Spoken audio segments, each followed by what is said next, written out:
श्री गुरुदेव दत्तात्रेयांच्या 24 गुरूंपैकी दुसरा गुरु म्हणजे वायू. सर्व कर्मे करून पुन्हा कशामध्ये कर्तेपणाने न गुंतावे ही युक्ती हा गुण वायूपासून शिकावा. वायू हा तसा 2 प्रकारचा, एक प्राणवायू आणि एक बाह्यवायू.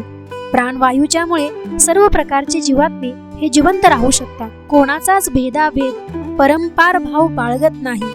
वायू विश्वातील सर्व दृश्ये पाहतो, पण कोणत्याच मध्ये अडकून राहत नाही. त्याचा सुखोपभोगाचा विचार करीत नाही.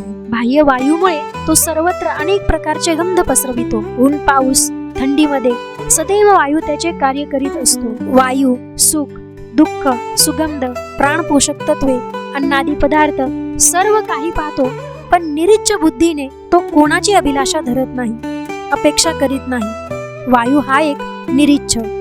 अनेक भोगादी पाहून त्यांची अपेक्षा करीत नाही. तो सर्वांनाच प्राणदायक होतो व त्यामध्ये कोणताच भेद मानित नाही. हे वायूचे गुण.